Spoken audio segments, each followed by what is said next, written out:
And I've always wanted to avoid the lottery ticket approach, the big promise of you can be a millionaire tomorrow. Here's an example of this person who did just that, and I'm going to teach you how to do that, when in fact that's bullshit. When in fact it's survivor bias. When in fact that's one person out of 100 who each launched 5 products, and this one person got lucky, and so it's not repeatable. And I f***ing hated that stuff when I was coming up.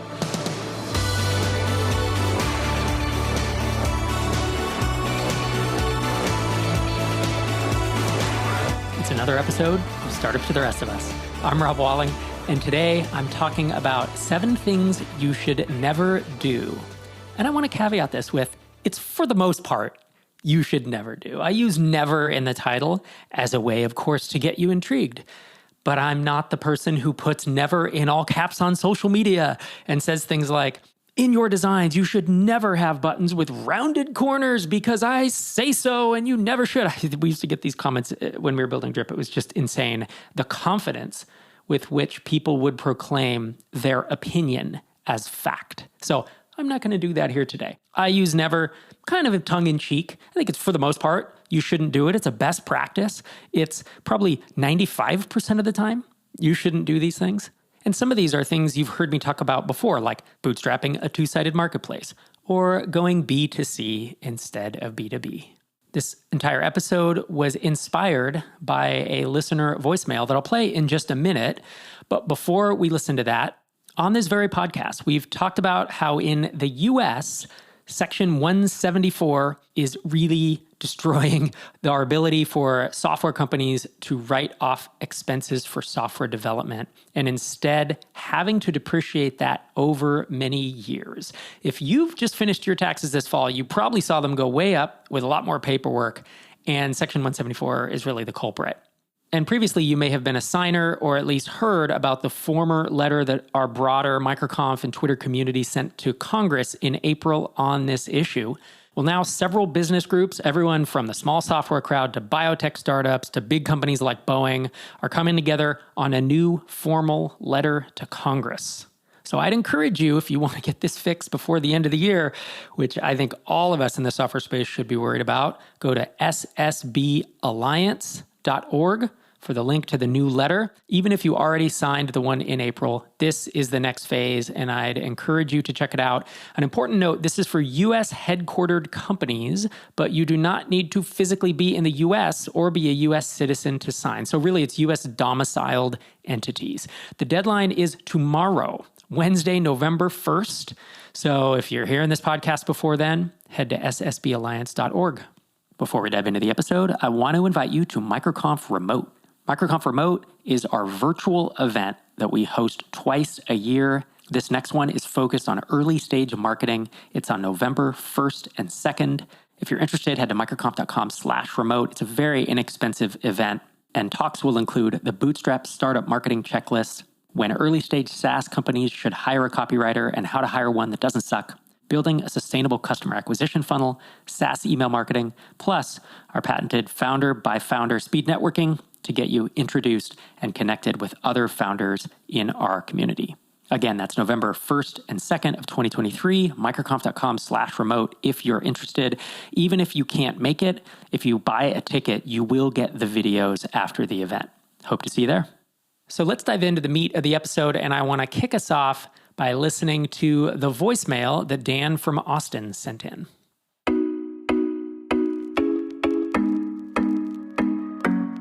Hey Rob, it's Dan from Austin, Texas. I'm listening to the September 19th episode, which is great. And there was a couple comments that really got me intrigued. You said, don't start a B2C software company. And you also said, hey, don't start a 2-sided marketplace, with a few caveats for both. But I've heard you make these arguments before, but as you said those things with such confidence, I was nodding my head and I thought, man, I'd really love to hear some more things like that. Like, what are 5 other things that you think, for the most part, founders just should not do based on all your experience? And if you had, I don't know, some stories or some anecdotes about those things or arguments, I think that would make for a really entertaining episode. So I thought I'd toss it out there and just say thanks for the pod. We appreciate it.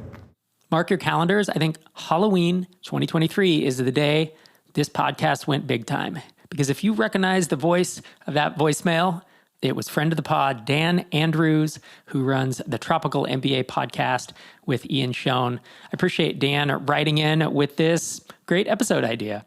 I'll admit, prior to this, I haven't sat down and tried to think of a bunch of things you shouldn't do, but they just come up when I get questions or I see something a founder is doing and think that's an anti-pattern in my mind. So in software engineering, there are design patterns that help you architect things and are general best practices.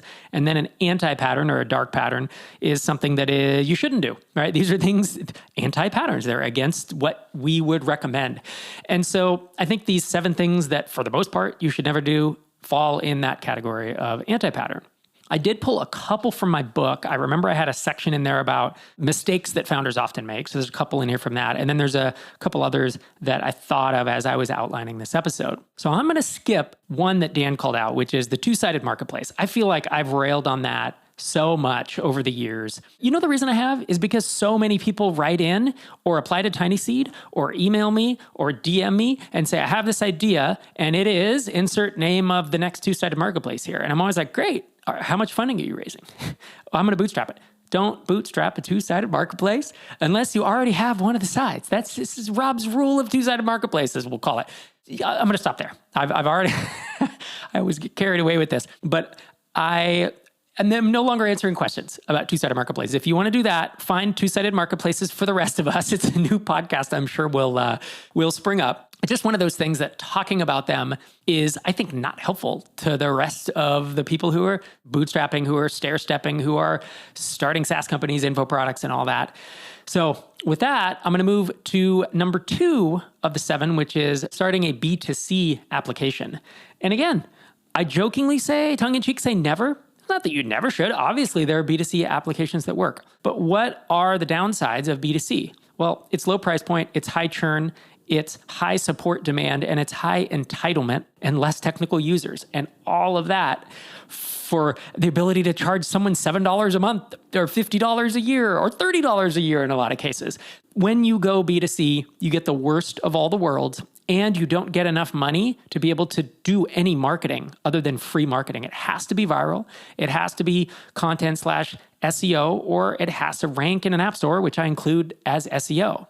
B2C apps are very, very difficult to actively grow like you can with B2B, because with B2B, the prices are higher. And what's the second order effect of a price being higher? You can afford more marketing approaches. I covered this in my MicroConf talk about pricing. I covered this in the pricing chapter of the SaaS playbook. I have owned multiple B2C products, some of which were ebooks and some of which were software. And it quickly became obvious to me this was not the path I wanted to go down. And what was funny is at the very first MicroConf in 2011, I talked about this, about how bad it was. No, I'd never heard anyone say, don't start B2C apps. And I talked about it in my talk. That very same event, I think it was the next day, Patrick McKenzie, Patio 11, was talking about how B2C is tough and was talking about all the struggles he was having with Bingo Card Creator. And it quickly became a pattern of, I think B2C is probably not a great choice. Look, if you want to build something fun, little tool utility to 1,000 to 5,000 and deal with the high churn, it's fine. Do it. Again, it's not never. It's for the most part, you should never. And can you do a fun experiment? Can you scratch your own itch? Can you solve your own problem and then go and want to just share that with the broader world? Of course you can. I wouldn't say do stuff that's fun, right? If it's a hobby or if you're doing it for a lark, you go do that. I want to close this section out with a story from a friend of mine who had an iOS app. And it was, I don't even remember what it was, honestly. It was like a B2C, some type of calculator or something that consumers downloaded. And he would frequently get people who would threaten him and say, add this feature, or I'll give you a 1-star review in the iOS App Store. Or he had reviews he would screenshot and send to me. I believe his app was $3.99, let's say, $3.99. And it would be a 2-star review and it said, would be worth it if it was $1.99. And I remember I was just like, oh, sir, this screenshot embodies everything that I think about building B2C apps. So the third thing that you should, for the most part, never do is build a second product because your first one has stopped growing. I'm going to point you to an entire 50-minute episode of this podcast. It was 4 episodes ago, episode 681. I had our very own Ruben Gomez on the show.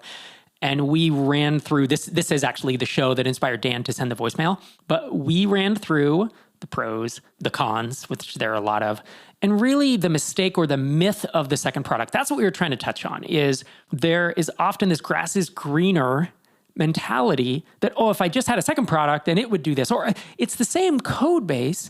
I could just fork it off. And I don't think about the hundreds and hundreds of hours I've spent, building the domain authority and doing all the other things I've spent doing it. So I'm not going to belabor the second product here. You can go back and listen to 681 again if you want to be refreshed, but that is the third thing that I think you should never do. Number 4 is one that I tried to do myself unsuccessfully. And this is one, you should never do it if you're bootstrapping, really. And again, you should almost never do it if you're bootstrapping. Have I seen 1 out of 1,000 work? Probably, but these are my rules of thumb. And it's create a category. So this is where you go out and define a new category of software, where you are trying to be so clever and be novel such that you have no competition and you build out the space, you create the demand. If you're familiar with the 5 stages of customer awareness, when you create a category, everyone is unaware or maybe problem aware if you're lucky. So the education that you have to bring, and if you haven't seen the 5 stages, just Google an image, but it's in order from least aware to most aware, is unaware, problem aware, solution aware, product aware, and most aware. And so when you create a category, you are in the top 2 of those. It's unaware, and maybe, if you're lucky, problem aware. So to get people to be aware that there's a solution, no one's searching for that solution. To get people to be aware that there are products that do it when no one's searching for those products, it's a tremendous amount of effort, skill, expertise, time, and money to do this. So should you never create a category? No. So I tried to do this with Drip actually in the early days. I didn't want to build another ESP. I felt like it was super crowded. Oh, that's email service provider, right? So I didn't want to build a MailChimp or a Constant Contact or an ActiveCampaign. It just felt like it was too crowded. And so I tried to be really clever. And instead of just saying we are email marketing or we are marketing automation, our headline described what the product did.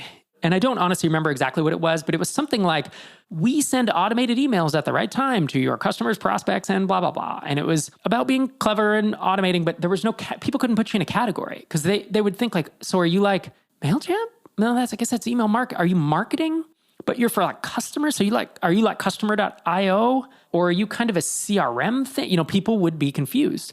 And as a result, we basically plateaued at, $8 or $9 grand. You've heard the story. Didn't have product market fit. And eventually I realized we should move ourselves into an existing category of software. And what we should do instead is carve out a corner of that using positioning. And so that's when the headline changed to lightweight marketing automation that doesn't suck. So the category is marketing automation. Our positioning is that we were lightweight and that we were great to use and we were reasonably priced. And we were on the customer side because we didn't suck, right? It wasn't old software. That was the moment where for us, things started taking off. That's when Drip found product market fit. Now we had to build some features in order to get there, but that was the key, so to speak, that unlocked the growth that became Drip. There are exceptions. There are times when you should create a category. Think of what Dharmesh and his co-founders did with HubSpot. This is before the CRM. They created inbound marketing, and they basically created this inbound marketing hub where it was a combination of Google Analytics, and I think it was like a website builder, maybe some lightweight email marketing, but it was this bundled tool. It was a bunch of tools you could get individually, and you and I as developers could cobble them together. But if you're not a developer or you're not really into MarTech, this was an easy way to get it all in one place. And so they had to define that because it didn't really exist. Like people didn't know what to call it. And so if you go back to the book, Inbound Marketing by Brian Halligan and Dharmesh Shah, those are the co-founders of HubSpot. And they raised $1 kajillion to do this. And I talked to Dharmesh about this at one point. He and I were speaking at the same event. And I said, you created a category, like congrats. So few people do that. When should you do it and when not? Or what did it cost? I think was the question I asked. And memory fails, but something to the effect of, you need $5 million and 2 to 3 years Maybe he said 10 million in 3 years or something, but it was a lot. It was more money than I had. It was more time than I wanted to spend. They wrote a book. They started inbound.org, which was like a social news site for inbound marketing. They went all in on defining this term, and Dharmesh had a pretty decent audience at the time. And it was still this massive uphill battle. I think Intercom faced the same thing, and then Drift came in, right? These are the chat widgets, and Drift for a long time, I don't even remember what category they were trying to create, but they were trying to be different than Intercom. And I think it all kind of is one category in people's minds now, but Drift raised $1 kajillion based on David Cancel's amazing reputation as a 5-time entrepreneur. And it still took them years if you watched them grind that out. So creating a category involves not selling in an existing category. It involves, I'm a builder, I'm a maker, I have this great idea for something brand new that doesn't have a 2-word phrase that describes it. That's how I think about it. Or maybe it's, I guess, an acronym or a 3-word phrase like customer relationship management, CRM, email service provider, ESP. When you go beyond that, when you start using 4 or more words, this is Rob's completely made up rule of category creation. But when you start needing 4 or more words or a complete sentence to describe what your product does, you're in the danger zone, in my opinion. Now, someone could give a counterexample and say, well, what about chat AI PDF thingy where you allow me to chat with my PDF, how many of these are out there? Chat CSV, whatever AI, ChatGPT wrapper people are using these days to allow you to do something. Did those create a category? And my answer is most of those wrappers are a single feature. And so you're not trying to describe a complex piece of software. You can literally have a headline and it describes everything it does. All it does is allow you to chat with your PDFs. You don't need a category because it's not complex software. But the moment I tell you, okay, so you have a form and you're going to collect email addresses and they're going to go into a list. You're going to be able to send broadcasts and sequences to those people. You're going to be able to tag them when they buy something or when they do something else. There's integrations with payment providers and landing page providers. Like you need a category for that because it's not just a single feature. I had an app called Hittail. It was an SEO keyword tool. That was the category. But the one sentence description was, Hittail tells you keywords you're already ranking for that are low-hanging fruit to increase your ranking. All right, obviously that's a very long description. I could tighten it up. We could workshop it. I can make it shorter. But you get the idea. It was just that. It was a single feature. So it fit in a category of SEO keyword tools. I could also describe it as that feature. And that's how I think of these AI wrappers, is they are just a single feature. Now, the moment your software does 2, 3, 4, 5 things, you can't put that in a headline. So what do you do now? That's where buyers usually need categories to figure out what your software does, and so they can bucket you and compare you against other categories. And here's the other thing. I'm not talking about 5, 10K lifestyle businesses, right? 5, 10K a month. I am talking about how do we build $1 million or multi-million-dollar startup, much in line with my latest book, The SaaS Playbook, which talks about building a multi-million-dollar startup without venture capital. There are always these niche, tiny exceptions where could I go B2C or have a second product and try to, create a category wouldn't be the thing, but be outside of a category, maybe is another way to phrase it. And can I get that to 5K, 10K, maybe 20K a month? Or if I have some massive Twitter following and I do a product hunt launch and I get a little lucky that I can get it up to 50K a month, these are all possible. They're very unlikely. They're not repeatable. They rely a lot on luck. I like to rely on hard work and skill. I like to talk about things that are repeatable and that through execution, you could do over and over and over. And so that's why I'm talking today about things like creating a category, which is an anti-pattern if you're bootstrapping because it's expensive, takes so much time, and for all the reasons I've already covered. As a founder, your plate is full. So when you have to hire devs, there's no time to search for that perfect culture fit, get things done developer. Lemon.io's new product, Lemon Hire, saves founders time by connecting them with a pipeline of more than 80,000 senior engineers. Each developer is filtered through a 4-step vetting process, is available to interview within 48 hours of being selected, and is backed by a 30-day replacement guarantee. Find your ideal candidates fast with Lemon Hire. Claim a special discount for Startup to the Rest of Us listeners by visiting lemon.io/hire. When you sign up, make sure you mention startups to receive $2,000 off your first hire. The 5th thing you should probably maybe never do if you're bootstrapping is translate your application into multiple languages. And I mean spoken or written languages, not coding type languages. This one is I see it much less often, I will admit, than the others. And this is probably less important. I won't spend too much time on it.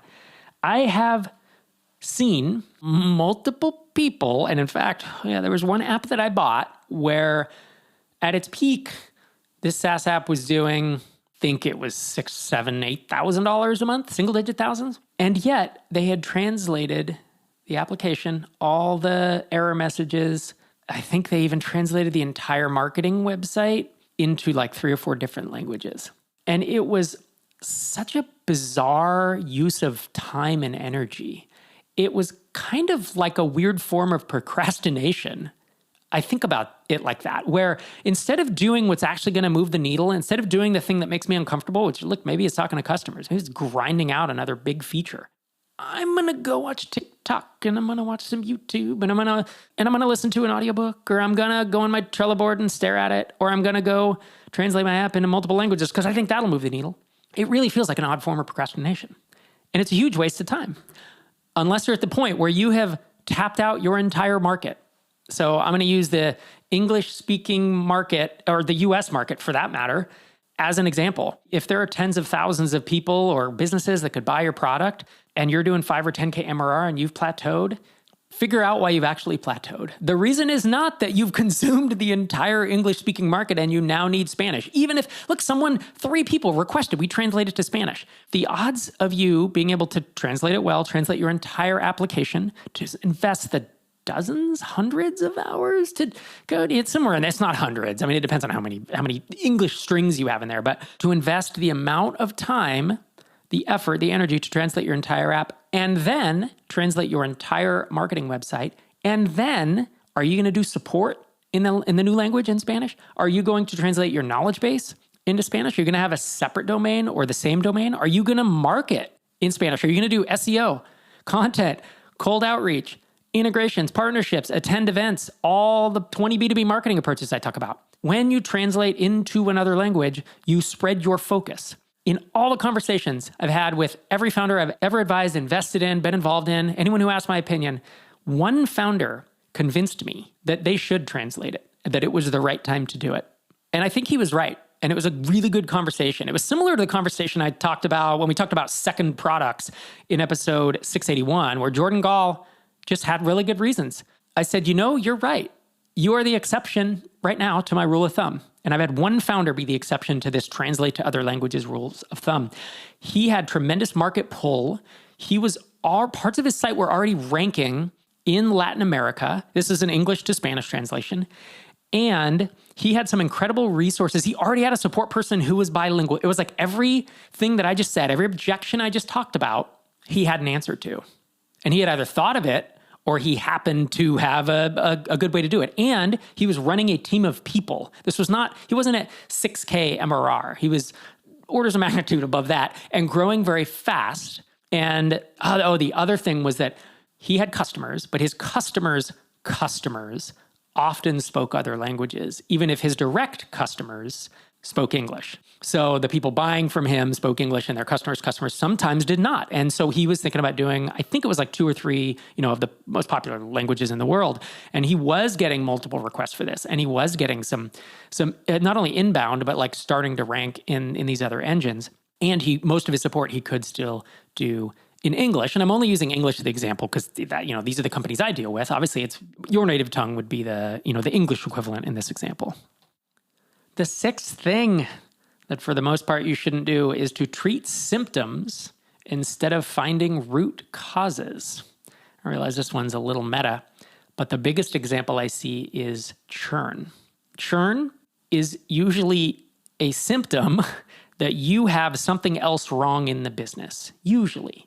There comes a time when you're doing tens of millions a year or maybe a month, and optimizing your churn by having people upgrade to annual plans or making people give you a reason before they cancel or offering a discount or a subscription pause or other options like that, those will reduce churn. And at a certain point, that makes sense to just do it blanket and it will lower your churn, make your business better.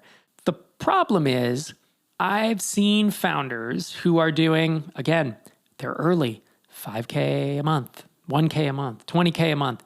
and they're churning too high. And so they start implementing these anti-churn tactics, forcing everyone to go annual or making that the default or making you have to call them on the phone to cancel or just whatever, putting up some type of friction to get churn down. And what that does is it actually masks the root cause of that churn.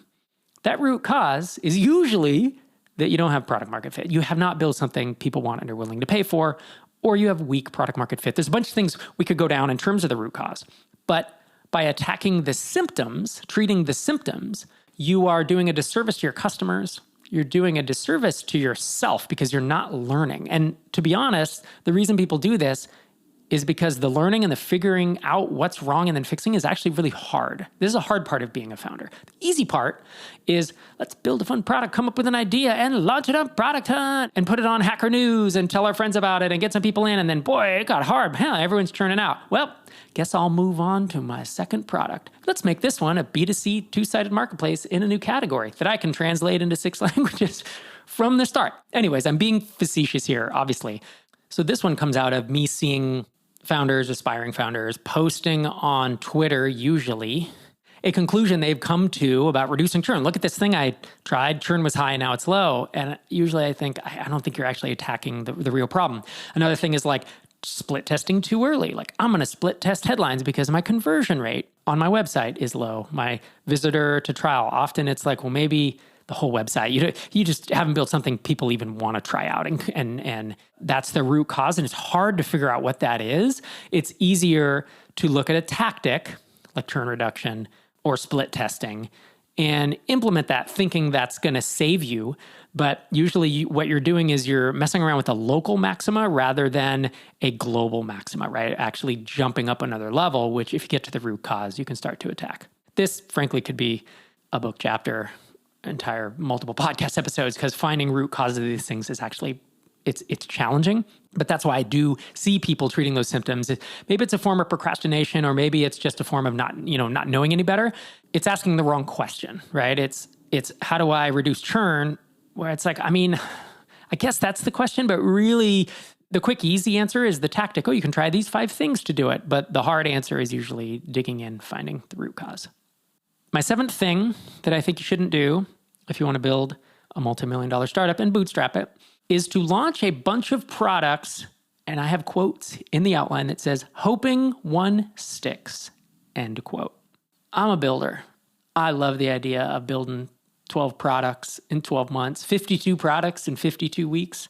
Building and shipping is a dopamine rush. It's amazing. Getting your new product or feature or ChatGPT wrapper or whatever into the hands of people on Product Hunt and Reddit and Hacker News and your friends. And look, I'm not mocking. I know earlier I was joking about Product Hunt and Hacker News launches. Those are a mixed bag, but they're not a bad thing. Like if I was launching a product today, I would 100% want to get on those, these social news websites. I do take them with a grain of salt in terms of actually gathering customers that will stick around. But I do think there's some value there. It's probably a topic for another podcast episode. But the idea of launching a bunch of products, hoping one sticks, has a couple problems, like pretty major problems for me. One is you don't learn very much. Because if I launch 10 products and one works, it's unlikely I'm going to know why. It's really likely I got lucky. And again, I don't like to teach approaches that need or rely on luck. I've been doing this for, I don't want to sound too old, but let's say in the neighborhood of 2 decades. And I've been successful at it for less time than that. But I've been talking about it on this podcast, my blog, my books and everything for whatever it is, 15 years, 17, 18 years. And I've always wanted to avoid the lottery ticket approach, the big promise of you can be a millionaire tomorrow. Here's an example of this person who did just that, and I'm going to teach you how to do that. When in fact, that's bullshit.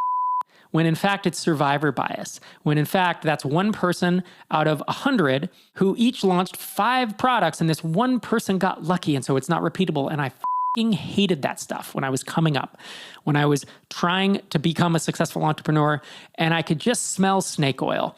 And the further I dug in, the more I found out that the person promoting the approach had gotten lucky, hadn't really built the business they talked about. And so the idea of learning and not just being successful, but knowing why you're successful and knowing that you could repeat that again, or actually repeating it again, showing that you have the skill to do it multiple times. This is something I've always held on to pretty tightly.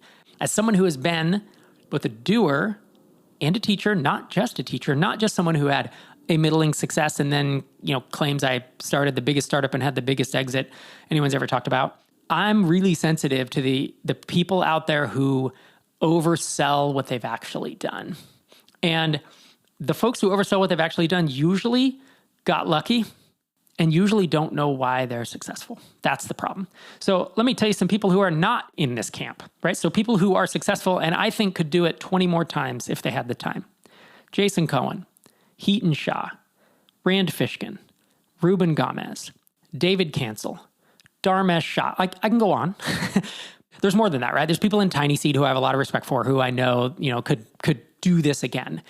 And they learned what it took. They had to grind. They had to make mistakes and then overcome those mistakes and figure out what is the thought process? What is the approach? What is the troubleshooting? If you never make mistakes, are you smart or are you just lucky? If you make mistakes and overcome them, you learn. You become just a little bit better as a founder. And so that's the first thing I don't like about this Hoping 1.6 is I don't think there is much learning in launching and getting lucky with 1 out of 10, 1 out of 20, and then riding that. If that were to be successful, I question if you can ever do that again. If you just caught lightning in a bottle. So the lack of learning and really truly understanding why you're successful, I think is one thing. The other thing is oftentimes, in most cases, I've talked to literally thousands of founders now, many of whom are successful and some of whom are not. Most of the time, the thing you initially launch with is not the same product that gets you to product market fit. Most of the time, you launch with something you think the world needs and you miss the mark, sometimes by 5%, sometimes by 95%. But great founders then ask the right questions, have hypotheses, they just pivot around. They add a thing, they make a guess, they change their positioning. They don't just willy-nilly do it, but they learn and they take those learnings and they build them into the product and the positioning and the marketing and the sales. And slowly they grind to the point where they've built a business that people want and are willing to pay for and are saying, shut up and take my money. Sometimes that process takes months. Sometimes you get lucky. I know there's someone out there, 1 in 1,000, who what they launched actually did get them to product market fit. We see those examples on Twitter, right? We see the examples on Product Hunt or Reddit. And we say, oh my gosh, they did it. I can do this too. It's totally feasible. And it is totally feasible. 1 in 100, 1 in 1,000, whatever. There's some minuscule number of times where it's truly what you thought the market needed was what they actually needed. Most of the time, it takes you 6 months to get there from launch, 12 months, 18 months, 24 months. It takes a long time. And it takes a lot of grinding and there's a lot of uncertainty. And that, in my opinion, is the worst part of being an entrepreneur. The worst part of starting any company, and let's specifically say SaaS companies or products that people want. The worst part is the uncertainty when you still don't know if you've built something people want and are willing to pay for. And so that's the part that people want to avoid because it's painful. But that's the part that I believe makes you a great founder. Those are the moments, those are the days, weeks, and the months that you grind it out and you come out the other side. If you find it, if you suddenly see your churn plummet, trial to paid going through the roof, and people searching for your brand name in Google, and you've caught the rocket ship, you're starting to catch what I call escape velocity. Once you've made it there, you can look back and be like, wow, that was hard and it took a long time, but I'm a much better founder for it. And now I know why I'm successful. And I think I could do this again. I love having that confidence, right, of the repeatability of it. So again, this is the second point. The first one was hoping it sticks doesn't teach you anything, doesn't make you a better founder. But the second thing is it's a disservice to a lot of those ideas, because I think a lot of ideas you launch and you get the bump and you get the dopamine rush and everybody turns out and you don't then know how to market. You never make it past the starting line. To me, launching a product is the starting line. People who think about it as a finish line have never built a multi-million-dollar product, because really launch is the starting line where you start to learn what you've done right and mostly what you've done wrong. And usually you've done quite a bit. And that's where you then gain the skills, right? That's where you gain the skills of which marketing approaches do I try? Which do I try first? And you actually start doing repeatable things that if they work, will be skills that you take with you for the rest of your life. I think if you're of the mindset that you should launch and see what sticks, I think you're probably giving up too early. We certainly are doing your product a disservice because it could be successful with work, with the grind. And I think you're doing yourself a disservice because you're never going to learn the nuts and bolts, the blocking and tackling, as Dan Andrews would say, of building a business. And that grind and actually getting there. And when I say grind, I don't mean 70-hour weeks. I just mean doing things that are hard and you kind of don't want to do. They're new, they're uncomfortable, and they're uncertain. And you might waste time because you might try a marketing approach and it doesn't work. But then iterating and building those features and getting to product market fit, it's incredibly rewarding. And that's the process that can take you from being a wantrepreneur, a brand new entrepreneur, to someone who knows how to build great products and great companies. So I hope you enjoyed those 7 things you should, for the most part, never do, especially if you're bootstrapping. I really appreciate Dan Andrews writing in with that voicemail. I had a fun time putting these together. Thanks for listening this week. And every week, if you keep listening, I'll keep making these. This is Rob Walling signing off from episode 685.